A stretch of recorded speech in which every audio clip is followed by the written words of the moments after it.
what is up, mortals? It is AC here with a new video for you. Welcome to part 12 of What If Sir Nighteye Trained Deku.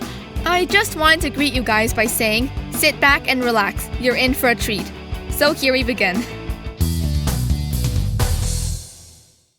Dream, noun. A series of thoughts, images, and sensations occurring in a person's sleep. Or 2. A cherished aspiration, goal, or ideal.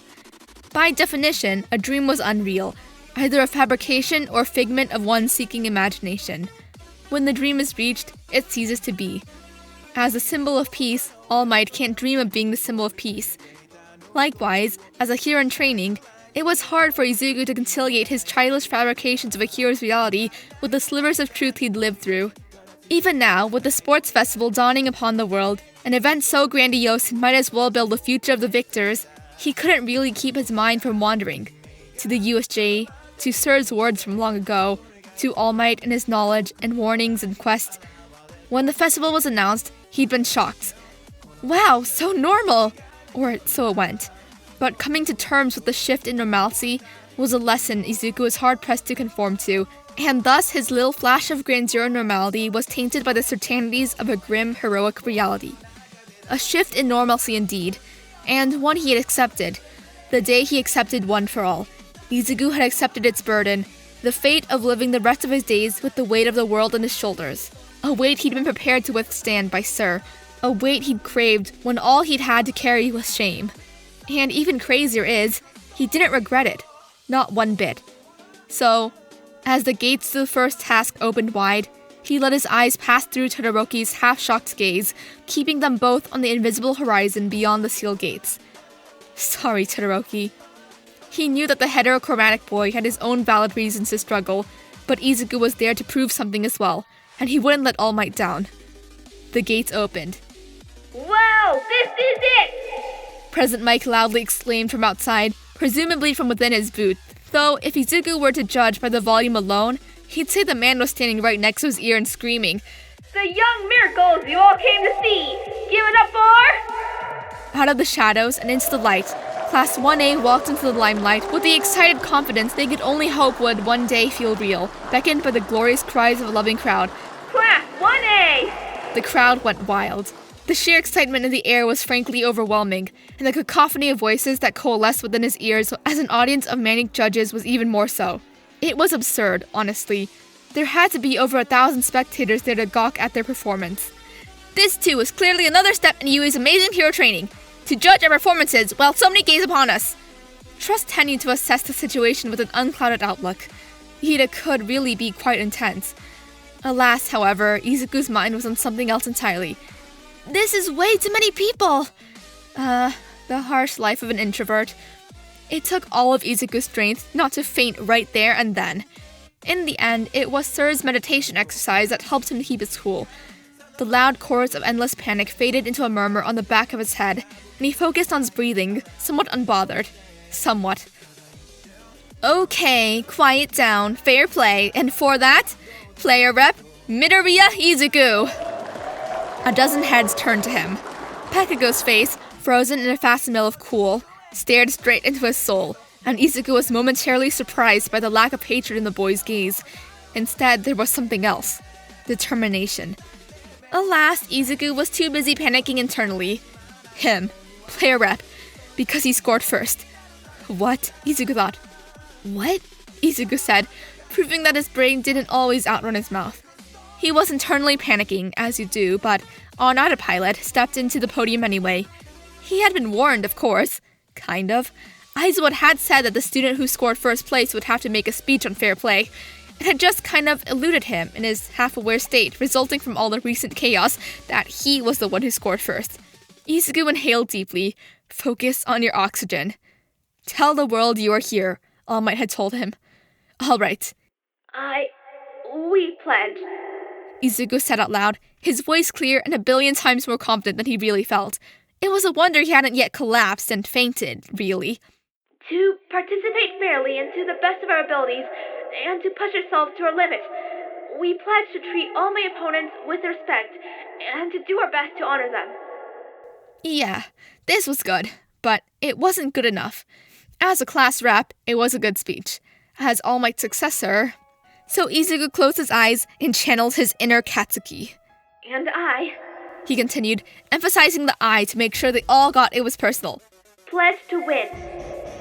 Needless to say, the crowd lost their collective minds. As it turned out, the first round was an obstacle race, a ring of about 4 kilometers, circling the entire arena, and with the only rule being, you're allowed to do anything as long as you stay on course, which was pretty generous of them. Izuku briefly wondered if he couldn't complete it by running backwards, but this is probably not the time to try that out. So, having said that, Midnight dutifully continued, raising a flag as all of their muscles collectively tensed in anticipation.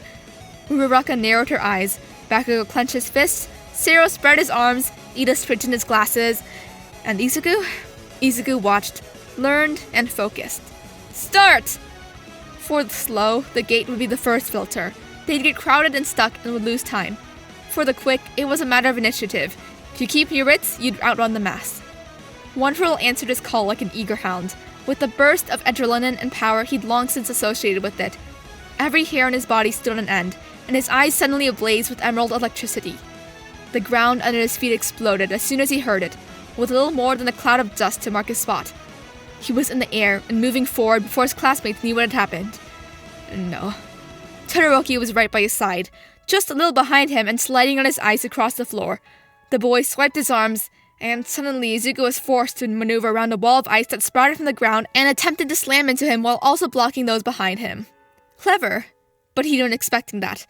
As it was, Izuku simply slid across the surface of the ice and took off in a sprint faster than Todoroki's. As it was, he would win. Deku! Came a roar from behind, followed by the consistent sound of consecutive explosions. Target acquired, came the robotic voice of one of the dozens of zero-pointer robots. Chekhov's gun is a dramatic principle that suggests that details within a story or play will contribute to the overall narrative. For example, if a character writes a letter that says, "If you're reading this, I'm already dead," they'll definitely die. That was, of course, in fiction. This was real life, but Izuku was slowly finding himself convinced of Chekhov's gun's existence for real, because the only way he could have possibly messed up further was by asking, what could possibly go wrong? If you want to call this an obstacle course, the least you could do is throw something tougher in my way. After all, my bastard father is watching. Todoroki and Bakugo were both arm to arm and close behind him. If he hesitated for even a second, they'd surely overtake him. It was taking all of his focus to stay out of Bakugo's arm length. After all, at least the boy take the time to blow him up. But Chodo's words were slightly concerning in how calm they were, especially as the boy crouched slightly to touch a hand to the ground. Back in the USJ, when Todoroki had used his quirk, Izuku remembered thinking that he was kind of OP. He'd created an entire iceberg in one fell swoop without looking as if he'd so much as broken a sweat. Clearly, he'd been awed too soon, because that was nothing compared to the veritable glacier Todoroki created with a sweep of his arm, freezing a huge chunk of the robots and leaving a clear path for him. He'd had to jump to the side to avoid getting blown away. Todoroki had made sure to box him in too. This guy... how broken can someone be? 1A Todoroki Soto begins to overtake his opponents in a mind-blowing show of power. It's so absurd it feels kind of unfair. Despite himself, Izuku grinned. It was a nervous, trembling, determined expression that probably made him look like he wanted to cry. And it felt glorious. But Bakugo blew the chunks of ice in his way into oblivion with a snarl. Others approached the obstacle with eyes full of fear and determination, and Todoroki took a single step beyond him, seizing the first place. Second place sure wouldn't scream, "I am here" to the world, though. So Izuku cocked back his fist. Detroit! Let the energy flow and burst in his hand. Smash! And with a single 30% powered punch, Izuku did as Moses did and parted the seas that kept him from his goal.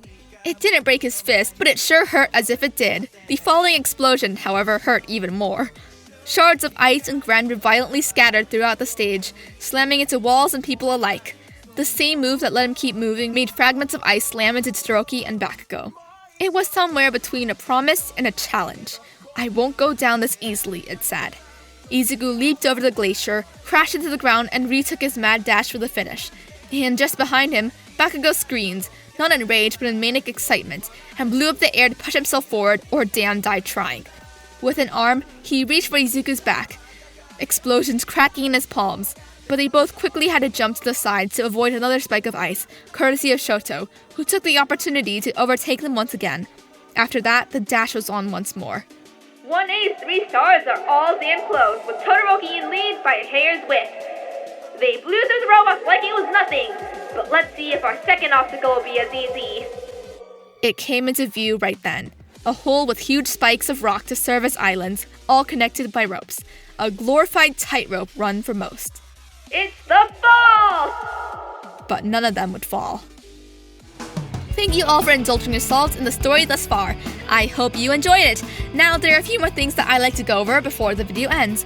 First, we've got a second channel called Anime Deep Dive. Anime Deep Dive goes deep into the facts and lore of a wide variety of anime. It's sure to expand your weeb knowledge for all kinds of series guaranteed.